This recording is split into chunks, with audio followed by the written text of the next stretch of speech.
I think a lot of people out there might think, oh, I can't join men in sheds, I've never picked up a saw, they're frightened of it, picking it up, you know, and I'd say don't be frightened at all, because we are here to help you construct something, or just come for a cup of tea and a chat.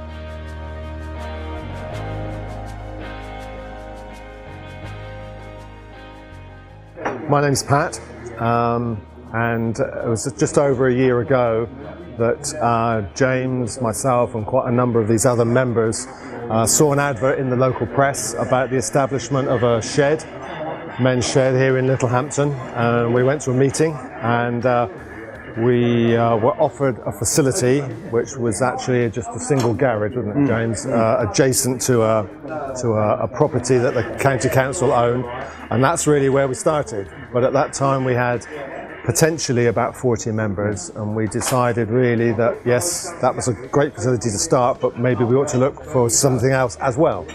And we discovered this facility here on the old Shipyard in Littlehampton, and decided that we should establish a second workshop essentially, and for the last year we've been working on it.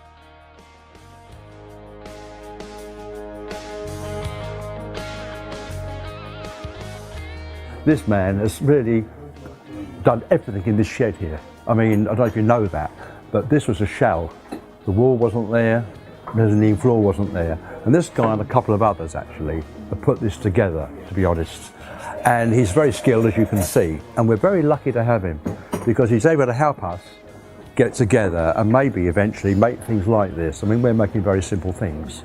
So I think one of the things about a shed is that we've got the very experienced people and the guys which aren't experienced. I did an apprenticeship years ago, engineering and electronics, but it's not the same as working with wood. So the idea is, I think you're aware, is to get retired people of all skills, and some with no skills at all, and to help them achieve whatever they want to achieve. And Brian here has done a super job on that, must just say that. Try and help them out.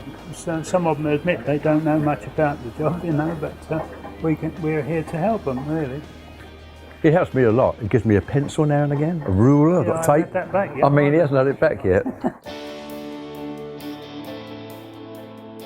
It's required a lot of TLC really to get it, and a lot, huge amount of effort by the guys really to get it to this point. And like all workshops, it's always work in progress. You know, whilst we're actually making things now, we're still making the workshop. You can see we're still installing power down the centre here, and the upstairs facility is still yet to be evolved. So, the workshop is a project in itself, but we've done a couple of projects for the local community. We've done a nice sort of storage rack for a children's charity in Brighton, which we've taken over installed. There's actually a range of things that you can do. One, you can work on your own personal project. Two, you can work on maybe a community project, or maybe it's our project essentially to create stock. I think the main thing is to make things that we enjoy making and that we can sell, because we need the money in to run the shed.